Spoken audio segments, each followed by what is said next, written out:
For a long time now, my favourite hot hatchback has been the Honda Civic Type R. For me, it's everything a hot hatch should be. Fast, front-wheel drive with a limited slip differential, and most importantly, it has a manual gearbox. And in a world of 400 horsepower mega hatches, it really does stand out as the driver's choice. And I'm a keen driver, so if you're like me, what you really want is one of these.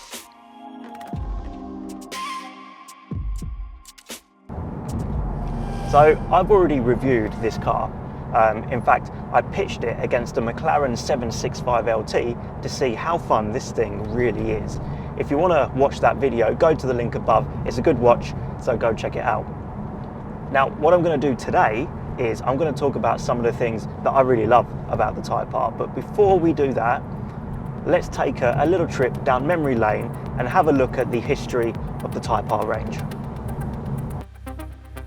Over the years, many performance-orientated Hondas have carried the Type R badge, including the NSX, Civic, Integra and Accord. The first Civic Type R was the EK9, but that was only released for the Japanese domestic market. Europe's initial taste of Japan's hot hatch was based off the now legendary EP3, which was in production between 2001 and 2005. Built in the UK Swindon plant, approximately 32,800 examples were sold during its life cycle. It packed a 2-litre VTEC engine, codenamed K20, which made 200 horsepower and revved to 8,000 RPM. Its atmospheric engine, front-wheel drive dynamics, manual gearbox and upgraded brakes and suspension contribute to its cult status as a driver's car. Still today, EP3s are favoured among car enthusiasts looking for a pure driving experience on a budget, although clean, low-mileage examples are now starting to creep up in price. In 2007, the Civic Type R returned, this time based on the lesser-loved FN2 generation, or FD2 in Japan. Only 13,400 units sold globally owing to the 2008 financial crash and because the FN2 didn't offer Civic Type R owners an upgrade over the EP3, not from a driving point of view anyway. The K20 engine was no more powerful, the car was heavier, and Honda decided to do away with the independent rear suspension in favour of a torsion beam rear axle, so it handled worse. Yes, believe it or not, Honda got it wrong. Later GT models did receive a limited slip differential and there was a limited run Mugen version, but sadly, the FN2 remains the low point in the Type R back catalogue. It went out of production in 2011 and we didn't see another Type R for a further 4 years. Then came the short-lived FK2 Civic Type R, which was in production between 2015 and 2017. On release it proved controversial because it was the first ever turbocharged Type R, although VTEC remained.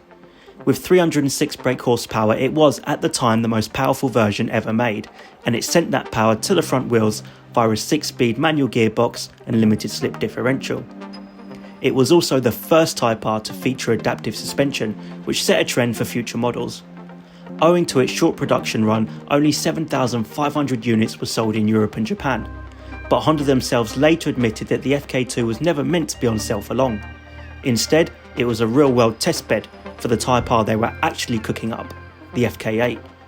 And like night follows day, the FK8 followed the FK2. Literally. When the FK2 came off sale in 2017, production immediately switched to the FK8, and after more than a decade of hit-and-miss Type Rs, Honda was suddenly back in the hot hatch game. Available in Japan, Europe and for the first time the US, this was the Civic Type R's greatest hits rolled into one package. Turbocharged 2-litre VTEC engine with 316 brake horsepower? Check. Front-wheel drive? Check. 6-speed manual gearbox? Check. Limited slip differential? Check. Independent rear suspension? Check. Adaptive damping? Check. Crazy touring car looks? You guessed it, check. Soon after launch, it claimed the front-wheel drive Nürburgring lap record with a time of 7 minutes 43.8 seconds, and also set front-wheel drive lap records on other world-famous circuits. In 2020 there was a midlife refresh, and in 2021 Honda released a lighter, limited edition model with Phoenix yellow paint and Michelin Cup 2 tyres, of which only 600 were produced. Honda sold approximately 48,000 FK8s before production ended in 2021, making it the most successful Civic Type R ever made. This brings us neatly to the present day and the current Honda Civic Type R, the FL5, which has been around since 2023. So there are many things that I really love about the Type R, but one of them is the performance. 2 litre VTEC engine, 324 brake horsepower, 0 to 62 in 5.4 seconds and a top speed of 171 miles an hour. And it's such a great engine, lots of turbo boost, but then you get VTEC between 6 and 7, so it pulls all the way to the rev limiter. I'm a lucky boy. I get to drive some very fast cars, and never do I get into one of these Type Rs and ever think to myself, you know what, this needs more power. This thing has plenty of performance.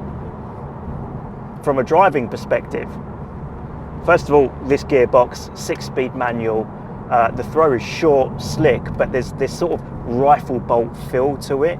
It's really a lovely gearbox, probably the best manual in any car right now. And also the steering, beautifully weighted, some feel and feedback coming through the wheel. You can really place the car on the road exactly where you want it to, and the chassis dynamics are brilliant.